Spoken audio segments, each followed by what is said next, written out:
Good evening, everyone. You are very welcome here at St Columba's. I'd like to wish a special welcome to the people who are watching on the live stream, and thanks very much to Paul Dempsey and I think Liz Fox who are helping with our sound this evening. For anyone who doesn't know, my name is Susan Pym. I'm an elder here at St Columba's, and currently I'm the moderator of the Presbytery of England and the Channel Islands. And in that capacity, I want to particularly welcome the Right Reverend Dr. Shaw Patterson, moderator of the General Assembly. You're very welcome. Thank you. He is, shall we say, he's the big mod and I'm the wee mod. Maybe not so wee. I'd also like to welcome his support team this evening, which includes our Principal Clerk of the Church of Scotland, Fiona Smith, and also our ecumenical officer, the Reverend Dr. John McPake. It's lovely to have you with us. Thank you. Our plan for the evening, just so you know, is to hear from the moderator and to take some Q&A, some questions. And if you wish to ask a question, please raise your hand and we'll ask you to come out to the floor and speak here at the microphone. This is so that everyone can hear, but also particularly so that people who are listening online hear what is being asked. If you decide you don't want to do that, someone at the front here will repeat the question on your behalf. Also, at the end of the evening, you are all very, very welcome to stay for supper, which will be served downstairs. I've been told it's lasagna, and I know it's very good, according to our Minister, Angus MacLeod. My final introduction for me seems to be a wee bit odd, because I would say I know him better than anybody, but he will hopefully bring all of his BBC expertise to the fore this evening as he chats with the moderator. I'd like to welcome Hugh Pym. Thank you. So over to Hugh. He's going to do the questioning. Thank you. Thank you very much, Susan. Or thank you, moderator. Both. But anyway, moderator, welcome to us here. And in fact, welcome everybody who's come along this evening, and welcome to those on the live stream. To be able to sit here with you and have a chat, hopefully that'll be the way it develops, and then we'll do Q&A at the end. From one particular individual describing himself as another great Scot from Straven who has stood right here and addressed this church. Do you know who that is? No. David McKee. Ah, yes, David. Sorry, it was his words. It was the great bit that got me. Yeah, well, I'll pass that on. So David sends his best wishes. Yeah, David was spent his final year before going to probation with me, and we had a great, fun relationship as well as a great, well, hopefully a learning experience for him. And he's due to be ordained in a few weeks' time. Indeed. And I know he was doing a wee bit of shimmying behind the scenes. But he's managed to get the moderator of the General Assembly to be the preacher at his ordination service. Part of his probationary period, did some weeks with us last summer, and we all got to like him and know him. So if you see him before we do, wish him all the best, moderator. Now, of course, Straven Trinity Parish Church. David is one of the two ministers holding the fort, both called McKee, and there's no relationship, there's no connection between them, and they both are stressed that there's no connection between the two of them. So I have a retired minister that prior to being moderator spent one day a week helping with the pastoral care, because when Straven Trinity was formed following a four-way union, we had 72 people in care homes. And it's one thing if the care homes are all together, but if you're travelling 10 or 15 miles between them, so Norman would go around visiting the folks in the care homes, and when I was then knew I was to be moderator, Norman said he would look after us as interim moderator, and when David had reached an appropriate point in his training, he would finish off his training in Straven and then stay with us for a while. Well, hopefully till near the time when I'm back with my congregation. Great. Well, I'm sorry there was a bit of a mic malfunction there, but I think we're good now. Yeah. Well, look, first of all, let me ask you about your London visit, moderator. How's it going so far? It's going wonderfully Hectic. well. I was really looking forward to going somewhere that was going to be warmer and drier than in Scotland, and that has proved not to be the case at the minute. It does feel like home when you go outside. And it's freezing, and well, yesterday was very wet all day. It's been a wonderful visit. It's been a wonderful opportunity to meet particularly the MPs and folks in the House of Lords, and to just share with them some of the things that the church is involved in, some of our hopes, aspirations, and to reassure them in the difficult task they have of the church's prayers.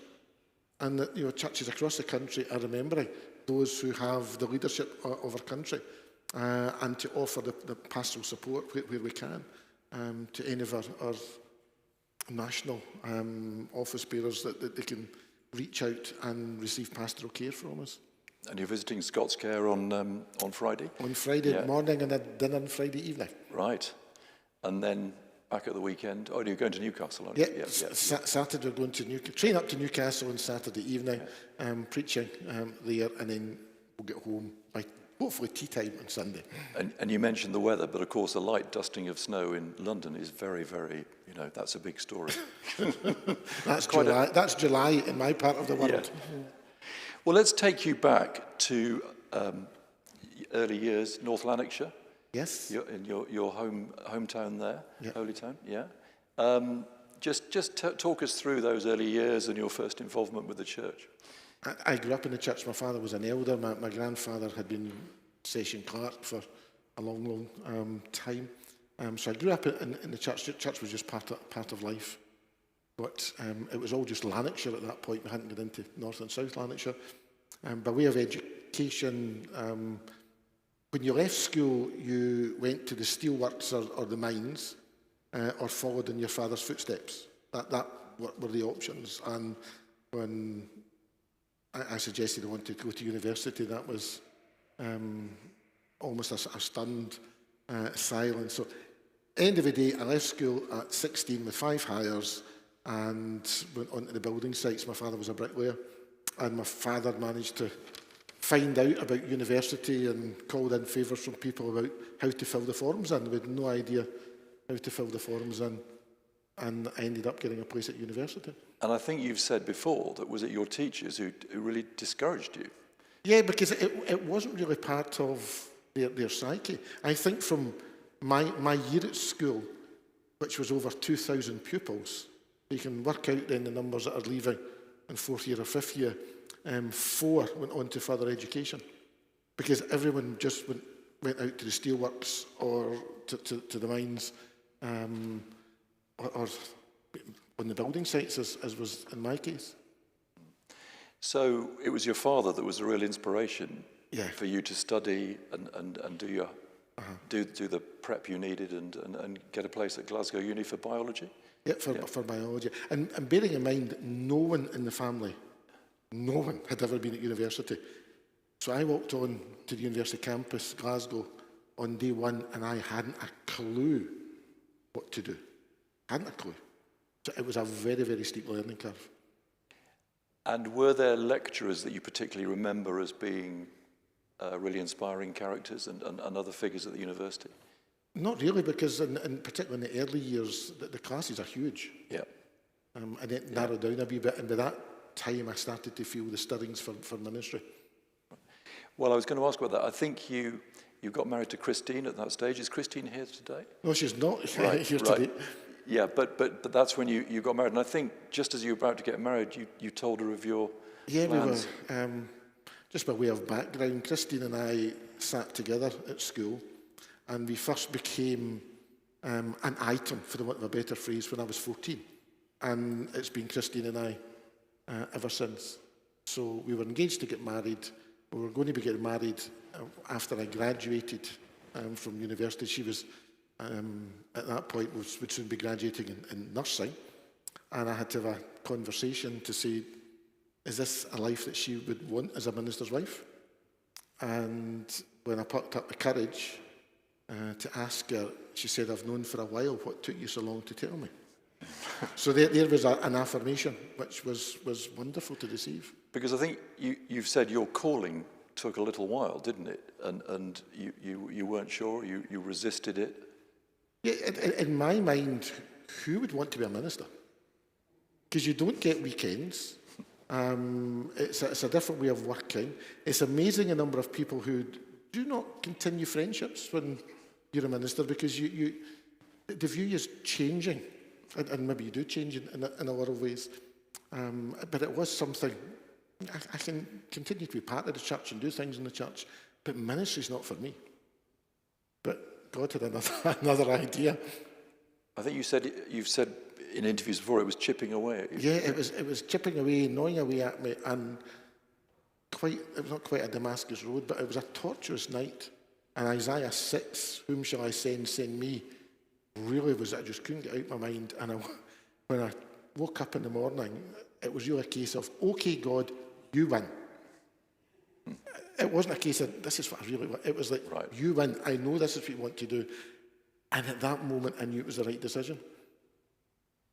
So in parish ministry in Straven, I think since the 1990s, 91. You've been very involved in community projects, and you've said that people are very important to you, different people in the community. People are extremely important. And I don't think I realised just the effect that parish ministry can have on communities.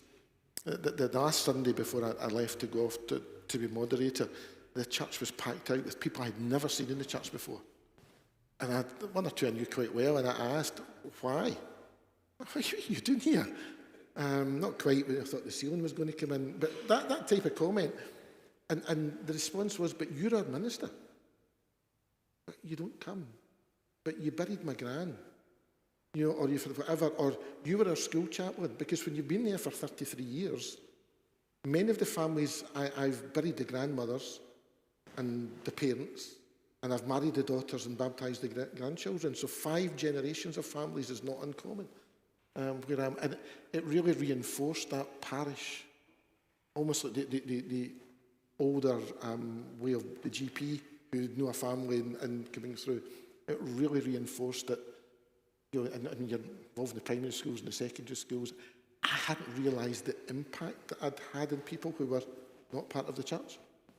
And one of your initiatives was for school children in the holidays, a sort of drop-in centre. It's actually during school term. During school term, right. I was conscious that the school building had to be demolished and rebuilt, and the council had decided they would bus the whole school 7 or 8 miles to East Kilbride to use a school that was to be demolished there. A new one had been built while a new school was being built. So I went in every Monday with flasks of hot water and tubs of hot chocolate and biscuits and projector. And it was usually cartoons or something we put on. So that the children could, they were not in their own community. They were told they weren't allowed to kind of go out into the streets in East Kilbride. So I gave them somewhere to go, and they could get a free hot chocolate and a biscuit and watch some cartoons, or they could sit and do their homework.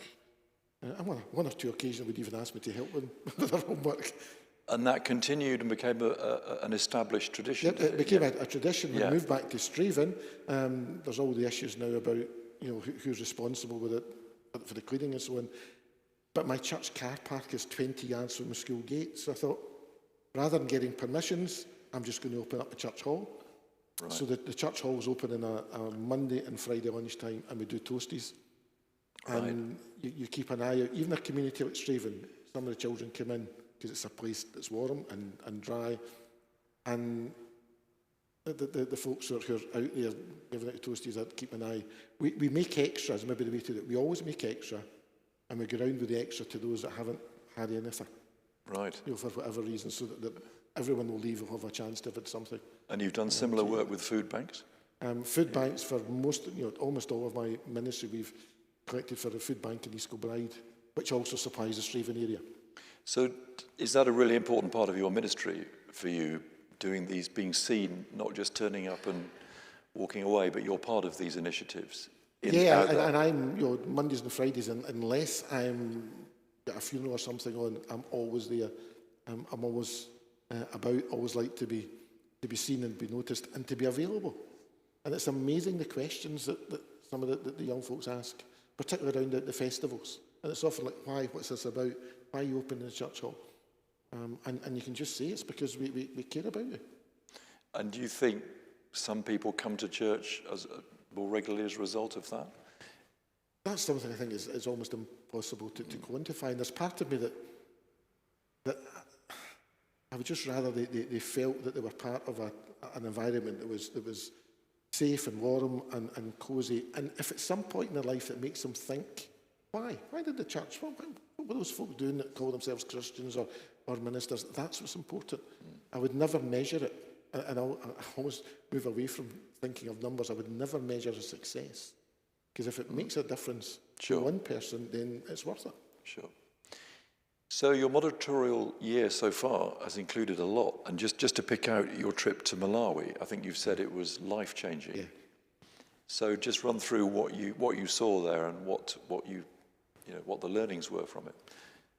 I think there's several things. I think being met when you're approaching a church and having to get out of the car and walk for a quarter of a mile with the guild, the women's guild and the men's guild singing was quite tremendous. Right. If I took my jacket off, it was taken from me. The moderator's not allowed to carry anything. The respect, I was treated, I can only imagine the way that royalty would feel that they were treated. And in one sense, I felt a wee bit uncomfortable. But that was the honour that they were wanting to give the Church of Scotland. And the moderator, so it's not an honour they're giving to Shaw, it's the moderator of the Church of Scotland for the work that they've done. I think that the joy that they exude when they're worshipping. And some people are walking 2 and 3 hours to get to a worship service. So the worship services can go on for 2 or 3. One we were at was 6.5 hours it lasted. And you get fed. Again, I was wondering, what would the village eat for the rest of the week? Because we put on a banquet in so many ways. And just to go into some of the villages where the minister asks, are you bothered with monkeys in Scotland? I think, well, we've got half monkeys in their own right. And I went, no, and we don't have monkeys. And they said, what about baboons? And no.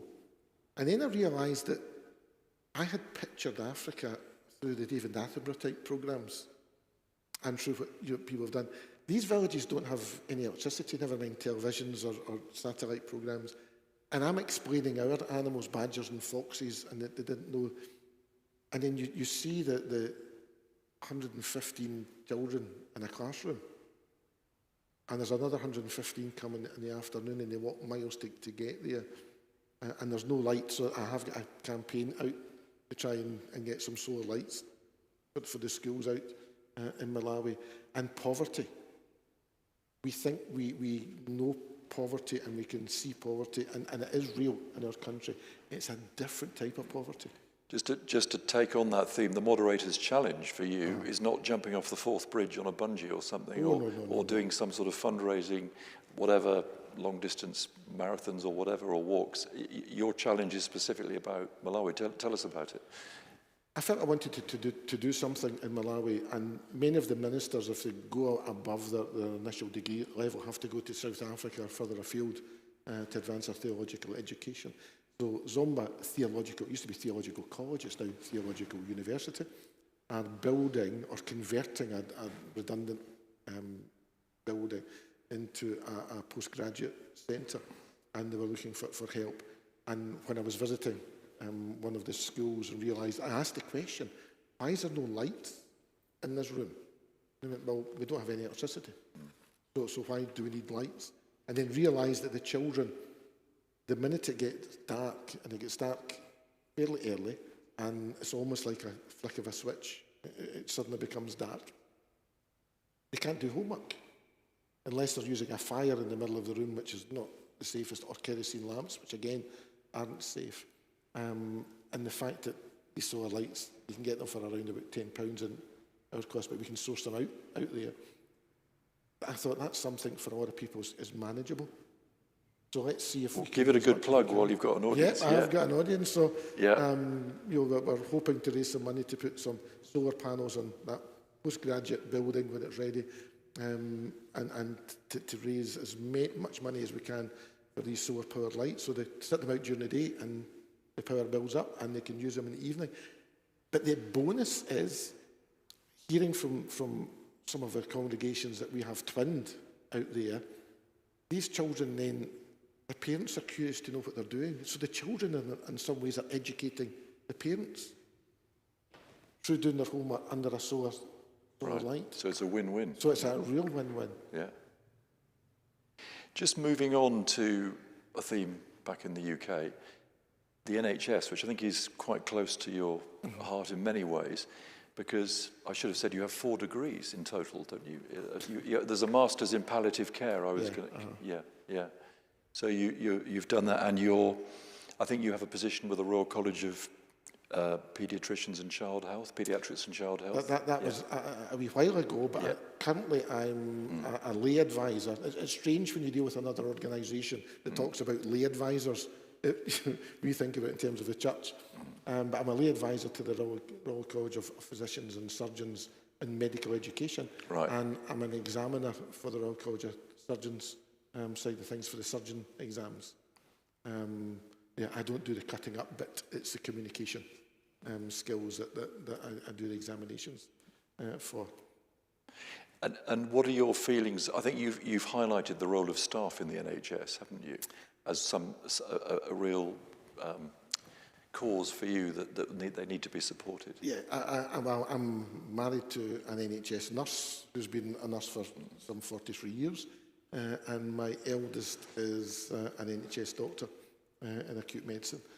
So the NHS has been part of the family, all our married life and pre-married life as well.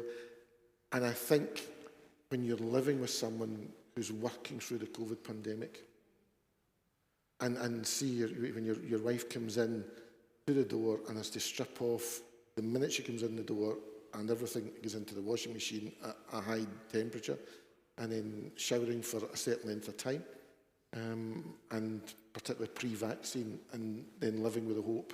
And the question is, do we then go into separate rooms to try and minimise the risk? These decisions, my son's now wife, she's a nurse as well, and she took COVID and he sat at her bedside for 48 hours, and they didn't know whether she would make it through. And to realise that we very quickly went from clapping on a Thursday evening for the NHS to them getting a hard time because I've been waiting in the waiting room for an hour. I saw firsthand some of the exhaustion, some of the stresses. And when your son says, because I had taken COVID just before the first lockdown, nobody was testing. So people say, how did you know you had COVID? Because my son phoned up and said, Dad, he was the doctor in the COVID receiving ward at your home. I've just had patient after patient with your symptoms coming in. Do not go near hospital because none of my patients are walking out of the ward. And he was then able to, fortunately, he was able to, without giving any confidential away, but I felt I was able to be a kind of, hopefully, a sounding board for him to talk to and talk through. And my wife was involved in going into some of the nursing homes to see what was going on in the early days. And my own personal view is that we said, that's great what you're doing, and then we moved on. It's taken a tremendous toll on all our staff. Yeah, well, as a health journalist, I've certainly heard that and seen that. And I think the legacy from what you're saying is there's continued exhaustion, morale is low. I mean, is that the position you're seeing in the NHS in Scotland? It's what I'm seeing, and I can only see that as an anecdotal statement, obviously, but I'm seeing a real tiredness. Yeah. And I think when we're frustrated because our operations are delayed and our operations are cancelled, it's not the folk that you usually deal with. It's for other reasons that they're there, but they often take the brunt of people's frustrations, and you can understand people being frustrated. I'm interested in your interest in palliative care and your masters. Do you have a view at the moment? There's a lot of debate about hospices and funding, and issues like that about the state of palliative care? Yeah, my speciality within the palliative care degree was in support for those who've experienced a neonatal death. And in many instances, what were people would give platitudes. Someone had just lost their newborn child. And they meant well, but it was so hurtful for the parents involved.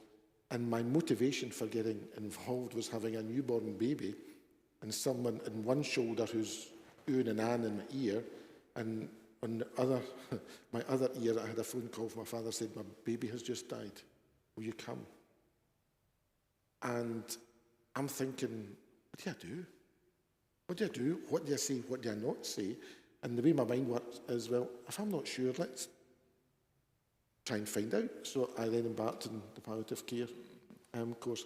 I would wholeheartedly encourage, the work that the hospices do, the work that the palliative care teams do, and I'm very proud that my wife, who's been community nursing for many, many years, one of her teams won NHS Scotland Award for palliative care, and I probably won't be able to give you all the details, but if a patient wants to die at home, her team of nurses make it possible to get them home.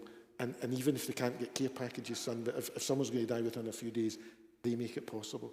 And I think, again, it's difficult to measure, but I just think that the peace of mind that gives to people is tremendous. And I think we should resource palliative care as much as is possible. And of course, there's a very sensitive debate at the moment in Holyrood and at Westminster on assisted dying, debated extensively at the General Assembly. Is that something you might comment on in your moderatorial role, or is that something that... In my moderatorial role, yeah. My answer is the view of the General Assembly is. Yeah. And there is a report coming to the General Assembly next May that will take another look at the Church's view. But at the moment, the Church's view is that our stance is that we're against assisted dying. I have a personal concern that if the legislation for Scotland, the legislation for the rest of the UK doesn't align, that might cause one or two issues. However, we need to see what safeguards and things that are written in terms of that issue. But it's something as moderator, I take the view of the Church of Scotland. Yeah, it was a very interesting point about the Holyrood path possibly being different from Westminster. Yeah. I haven't seen the details of both bills, but... Well, what's interesting is that the Scottish bill has been under discussion for quite a period of time. The bill down here seems to be quite rushed. There doesn't seem to have been the same time. A, for discussion, and B, for people just to get their mind round exactly what it is that's being proposed. Sure. Let's look at the state of the Church and where you see things going. There's been a little bit of doom and gloom in some quarters about retrenchment, closures, larger presbyteries and so on. What message do you give folk who raise that sort of question, feel a bit down about things? The message I would like to give is come with me on some of the Sundays when I'm going round the parishes. I was really anxious going round. One of my first visits was to a congregation that was over 300 years. It was an anniversary, can't remember the exact number. And the building was closing 2 weeks later. And it was a painful time.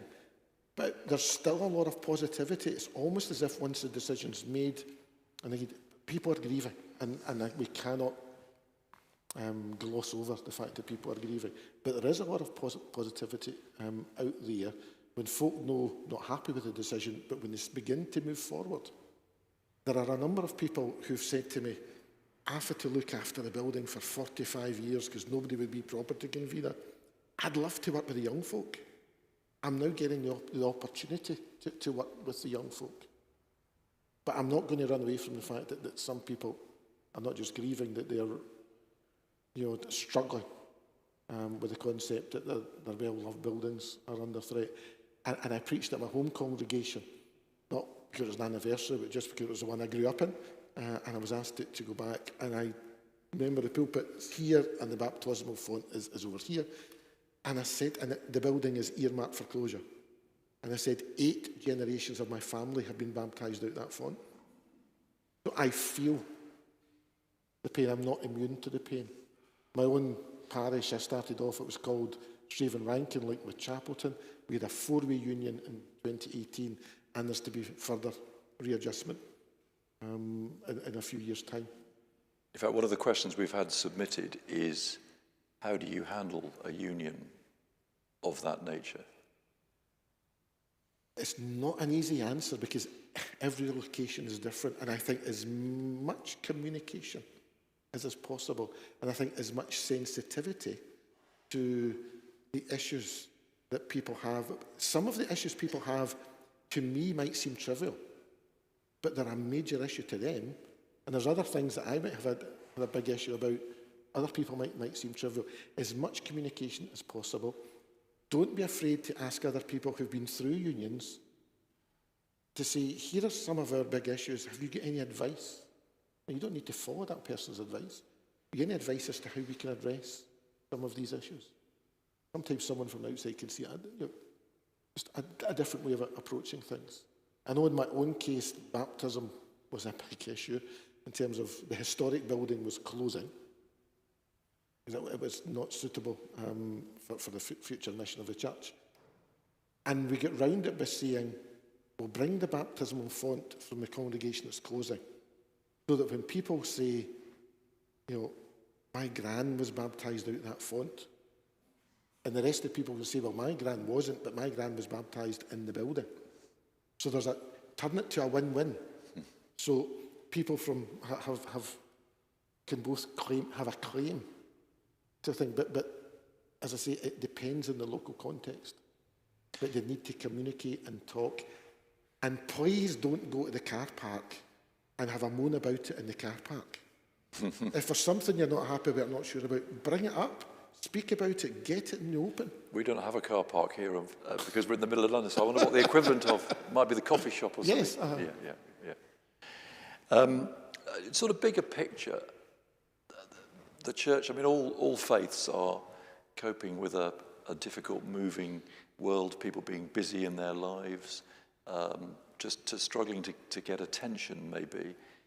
Do you have any thoughts on how the church might become more relevant or needs to become more relevant or do things differently? And it could be a church or the church. I think the church is relevant. I don't think the church does a good job at selling itself. But I say to folks that in round numbers, a quarter of the social care in Scotland is provided by faith groups. Folk are shocked. And that links into the whole issues with governments north and south of the border, having less and less money and so on. The church does a tremendous amount of work to care for people, and that's for not-for-profit. When you think of the food banks that go on, you think of the toys that are gifted at Christmas time. When you look at every parish is embedded in its community in a different way, depending on its community. And whether it's providing its premises for Alcoholics Anonymous, whether it's feeding young folk and giving them somewhere safe during the school day, whether it's reaching out. Last winter was a warm space scheme with the cost of heating. Churches open their buildings. I think we really should be shouting that churches are doing lots of things. People say, well, what can the church do? And I'll say, well, let's look at what the church is already doing, because we are doing a huge amount of work. And using the space that the church has in a community. Yes, Do you mean for a lot of, have you seen some really nice, innovative schemes opening up churches? But obviously, you've described what's happening in Straven. Yeah, all over the country, people are opening up spaces, and there's always a debate about should we remove pews, should we not remove pews. I suppose it depends if people have got hall space or don't have hall space. But seeing community groups coming into the church, and in some instances then when a bigger repair needs done, the community group then is valuing the building, valuing the presence of the building, and then it starts to support the building. But we have to be very careful we don't do that to try and get folks in on a Sunday morning, because I think that's something that comes over time. It's the church is an integral part of the community and has to be seen to be an integral part of the community. And I've always liked the phrase that I learned when I was a student: we have to be a church with a back door, because a lot of folk don't want to come in the front door on a Sunday morning, but they're happy to come in the back door or the side door during the week to various activities. And that gives a point of contact. And what about something that many institutions, including the BBC and many others, are looking at, this reaching out for a younger audience or a younger congregation? Is that something that you think needs proactive action, or is the the church, our faith is our faith, and you know, we hope people will come through the doors? I don't think we should ever think the church is the church and our faith is our faith. Because our faith is that we need to be the church not just for an hour on a Sunday morning, but we need to be the church out there. And perhaps the traditional ways of ministering to young folks is not having the impact that I had when I was younger, or previous generations. So we need to then start to being innovative in thinking about how we can help to young folks just sit up and listen. Another example, and I'm sorry for being so personal about it, but the biggest impact I have in my secondary school when I'm in doing chaplaincy work is when I do a session in medical ethics. Not getting into be a minister, because it usually finishes with a question session, but why do you do it? And that's when I can say, well, my faith shapes my view on particular issues. Because the young folks are strong and are committed to particular issues, and it's to then help them see where faith can help inform. So is your point that they respect authenticity and an example, like you've just said, of your faith, rather than gimmicks and trying to sort of bring people in through different means? If there's one group of people who can sniff out if something's not authentic, it's the young folks in our society. They can tell very quickly, and if you're not authentic, you've lost the argument before you begin. And when you realise you're authentic, they'll then say, as I just said a moment or two, why do you do it? And when you see that you're actually a living example of your faith, you're trying to be a living example of your faith, I think you've got more chance of making an impact. We live in the digital age. Digital communications have got to be very important. Is that something that you have seen develop in a particular way and that you're enthusiastic about? And any thoughts on that? It is, but I'm a slow learner when it comes to digital media. Yeah. I know that when lockdown came, sitting around the dinner table thinking, what am I going to do? And it was my daughter in her 20s said, I'll record you on my phone in bits. And I've had a very steep learning curve. I have now learned, as anyone wants to take pictures later on, to say, the children teach you to take them portrait with the phone long ways up. The comms people, forgetting the message out there, want it landscape. So I've now learned when you can let, and my daughter, if she's taking a picture of me as a moderator, I'll say, she goes, no, you do it this way up. And I'll say, no, but comms want it that way up. It's something that we're all learning. But it's important, isn't it? And it is important. It is how a lot of young folks communicate. Yeah. So I have a couple of questions actually submitted by Michael Buchanan, who's with us, and then I'll throw it open to the floor. And I think I'll read it out. I gave you a little hint of what was coming. So Michael asks, mindful of the recent denouement at Lambeth Palace, what can the established churches in Scotland and England learn from each other? I think the churches, established and not established, should always be learning from each other. We should always be reviewing our practice. We should always be careful and never think that we're okay. We should always be making sure that our processes and procedures are as up to date or as, and has been applied to the best of our ability. Because we've always got a lot to learn. We should never be complacent. Particularly on an issue like safeguarding, Particularly on an issue with safeguarding. And we all go through safeguarding training. And beforehand, we're thinking, do we have the time? But if something then were to happen, you would be very grateful that you actually took the time to learn about how to handle it and how to handle it properly. So another question from Michael. What are the 3 most important qualities for an elder? 3 most important qualities of an elder. I think you touched on it earlier. I think authenticity is a big big quality, because I think when you're doing your duties as an elder, whatever those duties happen to be, people will very quickly realise whether you're authentic or not. And that's linked into what I would have said if authentic hadn't come up earlier, is be genuine, be yourself, be open and honest, and live your faith. And don't be afraid to admit that you don't know it all. Don't be afraid to realise I've made a mistake. Because I've made mistakes as a minister, and there's times I just then put my hand up and say, oops, I'm really sorry. How can we move forward from this? And the third, because I think if you're authentic and you're being yourself, I think that covers That's two important ones. Two very important ones. And a third, maybe? And a third, maybe. You did say maybe. Yes. That one.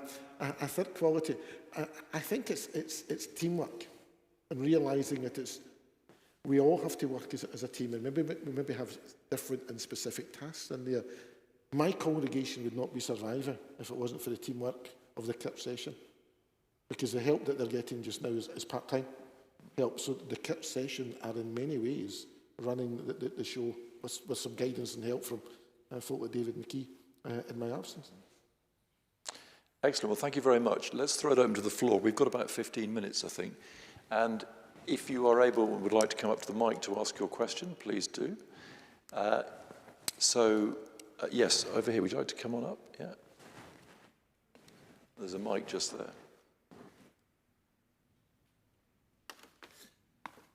Thank you, Moderator. Thank you, Hugh. Very interesting. I was interested in your moderatorial visit to Malawi kind of thing, and there are great cultural differences.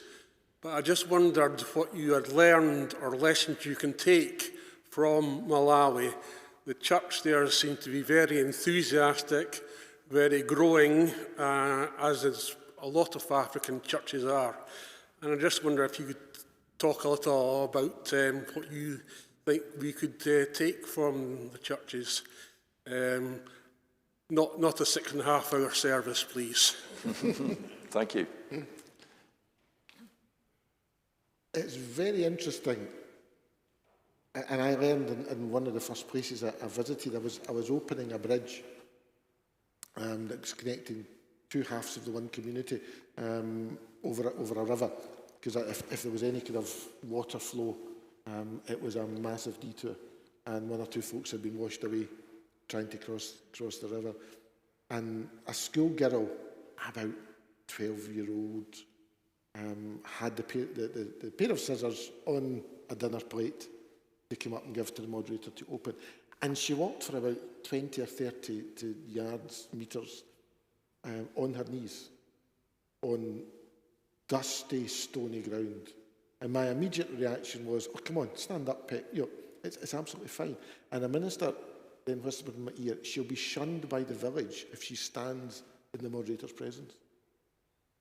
And that was a reminder. And I didn't think I would need a reminder, but that was a reminder of going, we cannot impose our culture on other people. That was their culture. The women, and I'm not very tall, but the women could not be above my eye level. So they often approached me in a crouch position. So that was an interesting thing. It was a lesson for me wherever I go, is not to impose. And it's a bit like going in and visiting churches as I do as moderator, and how they approach unions. It's you've got to respect where you are and the customs and traditions, and then work with people and in partnership with people. The interesting thing about the churches growing in Africa, and I don't know how, you can laugh at this, I don't know how to reverse this, but it's an obvious way. The average age in Malawi is 18. And they're asking, what's the average age here? Well, I'm not exactly sure, but I know it's pensionable age. We're in that. So if you've got a community where the average age is 18, you've got lots and lots of youngsters. There are very little activities out with the cities. And the churches, when they establish, there's a church built, there's a health clinic and a school, and not necessarily in that order. That's there. So the church is providing and helping to provide for lots of a lot of the needs of the community out there. But if you look at the percentage, it would be interesting if someone could look at the percentage of those involved in church when your average age is 18 and compare it with us with our average age probably in the late 60s. It's quite a different thing, but I would love to be able to, that sense of joy and singing. And it's not joy, people get mixed up and think that there's a joy there because they don't have anything. It's not that, it's a genuine joy in their faith. And want to share that faith and the respect that they have for the Church of Scotland, who 150 years ago, to use round numbers, went out, and many of the missionaries didn't make it because of malaria and various other diseases. But we didn't take the land. We, most of the time, bought the land from the chiefs. And then when we had established the churches and begun to train local ministers from Malawi to be ministers, we gave it back to them for nothing. And I think that's part of the reason why the Church of Scotland is so well revered. And maybe then, what can we learn from them? Maybe we need to, learn from our past and realise the things that we are benefiting from our past. But we always need to be learning and moving forward and developing. And we just need to recapture that sense of life and what's life about. How we do that, if I had the answer to that, I would be planning early retirement with the sales of my book. Yeah, John.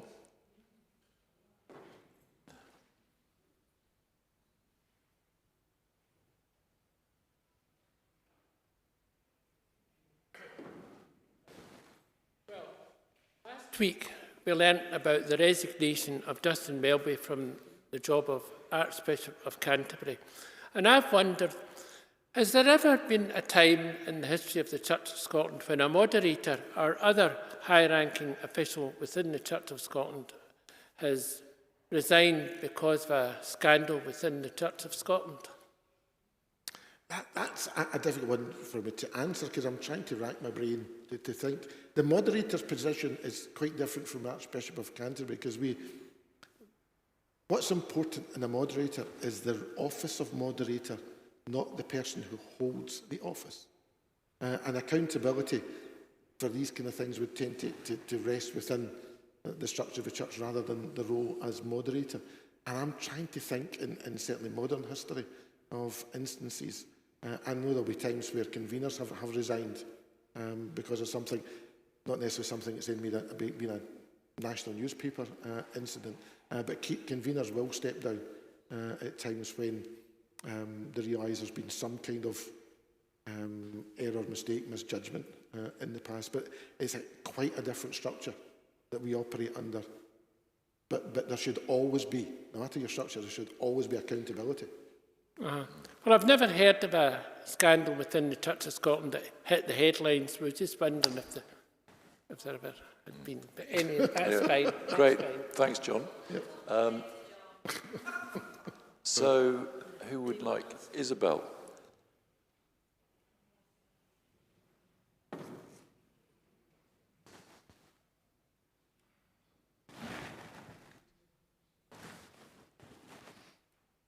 Thank you very much. Excuse me. Thank you very much indeed, Moderator, for such an interesting introduction and talk. I was just very interested in the role of Malawi in your life in general, but not just your life. I think the Church of Scotland has something very close with the state of Malawi. And I wondered if you could just expand on that for us a little. Thank you very much. Thank you. Right. Well, I was delighted to go to Africa. I had one disappointment is that I wasn't able to get to Zimbabwe. My father had been in the Air Force at the end of the war and spent 3 years in Zimbabwe. So I've grown up with stories about Africa. I've grown up with pictures in my head about what Africa was like. And in many instances, I was able to see them in Malawi, and we spent 5 days in Kenya first. So that was a nice personal satisfaction for me. I mentioned earlier about the work that the missionaries done. I was told that the young women, when they left for Malawi, were often given, I don't know who gave these items to the young women, were given a wedding dress, because they wouldn't be able to go home to get married, were given a wedding dress and a shroud, because it was known that many of them may not come back because of diseases. And when you go and visit, the graves are maintained by the local communities out there, often in quite rural places. And you experience the heat. It was a hostile environment for people to be in. And see that the lives that were lost, folks in their 20s and 30s, and the babies and youngsters. And I think that's another reason why the folks in Malawi have a great respect for Scotland. And it's not just the Church of Scotland. Scotland itself, there's the Scotland-Malawi Partnership. I spoke in the Parliament. There's a cross-parliamentary group in Holyrood that's looking at Malawi. There is a tremendous relationship there. My brother, he's in the building world, but he worked in Strathclyde University taking care of the buildings there. He went out for many summers with a group of folks to give advice on building issues. So I think right from the early missionary days, there's been a real bond between Malawi and Scotland that I've not really heard anything similar anywhere else. But there does seem to be, there's very few people when you mention Malawi will go, where is that? And I think it's something the Malawians treasure. An interesting story, when it was the 100th anniversary of the Presbyterian Church coming together in Malawi. That's the main reason I was there. And the president was there, and there were representatives from lots of churches. Churches in America, churches here in England, church in Canada, churches in South Africa. And the president of Malawi, who was wearing a tartan tie, stood up and mentioned me by name. They love protocol. So you get your full title, and so on, and your position gets mentioned every time. So he stood up and gave me my full title and position and thanked the Church of Scotland for coming to a special celebration and the other international delegates. Now, I think there was a sharp intake of breath by other people, but that told me how much the Malawians value the Scottish connection. Right. Sheila.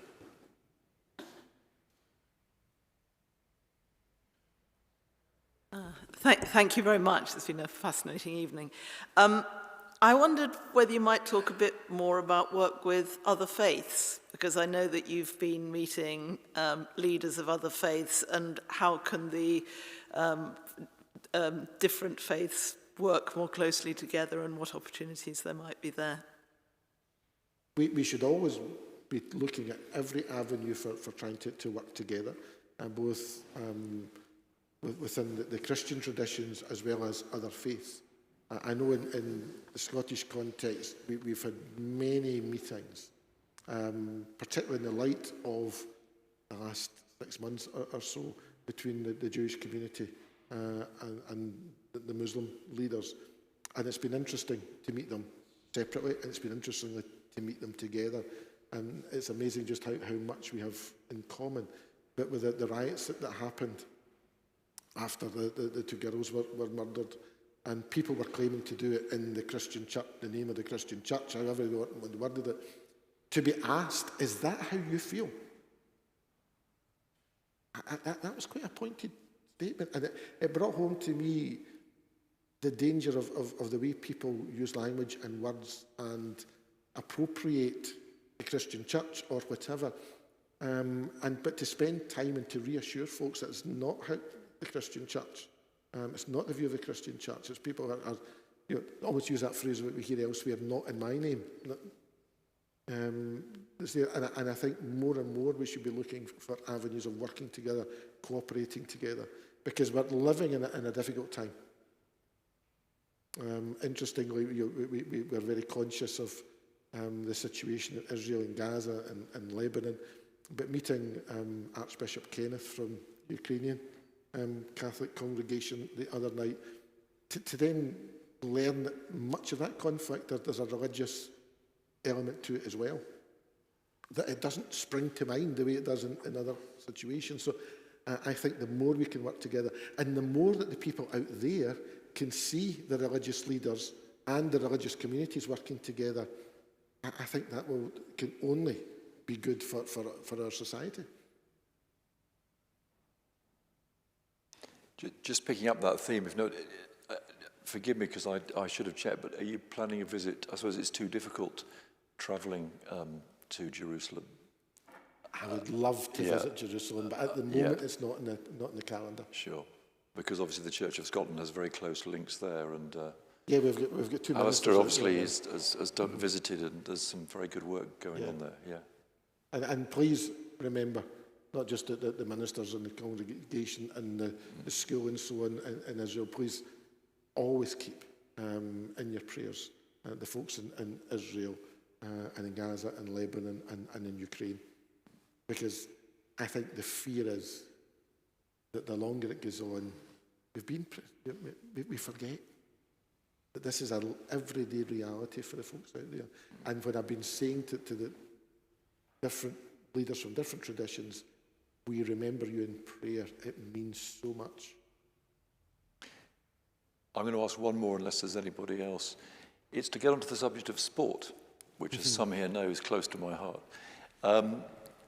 You preached on the 100th anniversary of Eric Liddell's gold medal in 1924 from the very pulpit or lectern that he'd preached at. I mean, how did that feel? That was quite an astonishing thing to mark. That has been one of my highlights. In July this year? In July this year. The actual 100th anniversary was a Saturday. I wish it had been the Sunday, that would have been lovely. But on the Sunday, I was in Paris. But a few weeks beforehand, the Eric Liddell community had a service with Princess Anne there to mark the 100th anniversary coming up. And I spoke to a husband and wife who were over from Paris and asked if they had anything that was used 100 years before, because the church has been rebuilt since then, and they still had the lectern. So I asked if they could bring the lectern out. And interestingly, it was the same lectern, reputedly, used by the Tartan Pimpernel during the bear. Remember where he smuggled mostly airmen out who'd come down. And there was a real... It was quite emotional. I really felt the depth of emotion. And I love sport, but as you can tell, I'm not sporty in any shape or form. But there was a real sense of the Christian message and commitment and the effect that someone can have 100 years on. None of us, if we hear the first couple of bars of Chariots of Fire, you would go, what's that? So we need to make sure that the next generation realise what the commitment that gave. And even to get encouragement from his rivals when he then ran in the 400 metres. You know, a piece of paper put into his hand. You know, basically, God's will. And to win the race that you hadn't prepared for. You could say it was a fairy tale story, and I just think it's been a wonderful... God used Eric Liddell in a wonderful way. Because he could have been, in today's terms, very well off, very settled if he'd come back. He was a rugby internationalist as well. He could have had a very comfortable life, but he then dies in an internment camp in China when the Japanese had invaded with what we imagine was a brain tumour. But he then, and he didn't see his youngest daughter because he sent his wife and family back to safety, and he didn't go because he had God's work to do. What an inspiration. Well, that's a really uplifting way to end our conversation. We could go on for quite a lot longer, but I know there's some supper downstairs in the lower hall. Yeah, and and a couple of thank yous. Yeah. Can I just quickly, before you do that, Susan, just on a personal level, thank Paul for doing all the live stream for us. Thank you, everybody. But particularly, it's been a great pleasure and a privilege, and let's get the protocol right. Right, Reverend Dr. Shaw Patterson, Moderator of the General Assembly, to chat to you like that. Fascinating discussion, and thank you so much from me. Anyway. No, it's my pleasure to be here in London. I said when I was asked in advance of being selected to be moderator, and I said, I want to meet people. Because people are the church, and people are the future church, and so the more opportunities I have to meet people. So this has been a pleasure. Thank you. Right. Well, thank you so much.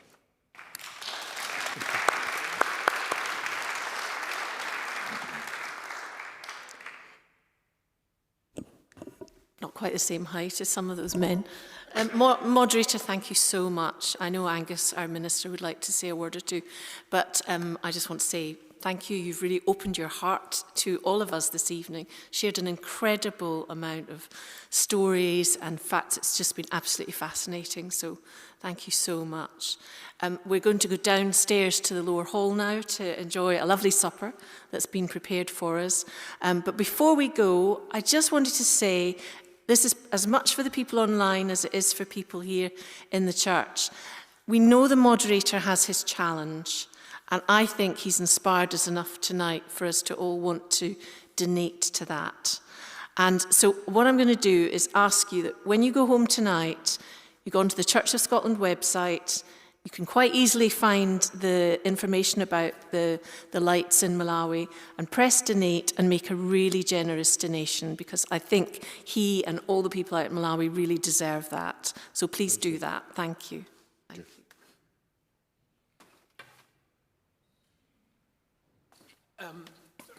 Friends, just I think probably those who are watching online, food provision is sadly not your issue, but enjoy your tea at home.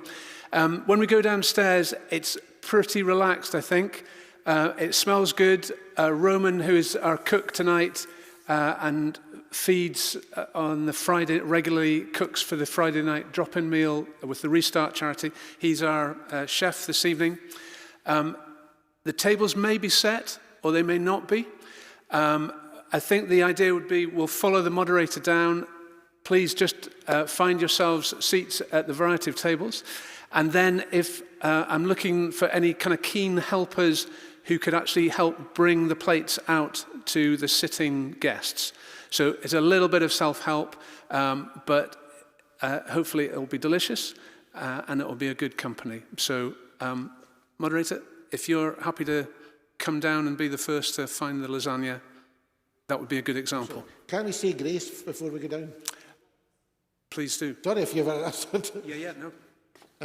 Let's say a word of thanks. Almighty God, as we join together in person and online, remind us that we are one in you and through you. Bless not only our time of togetherness, but bless the fact we give you thanks for the fact that we have food to eat. We are able to break bread with one another.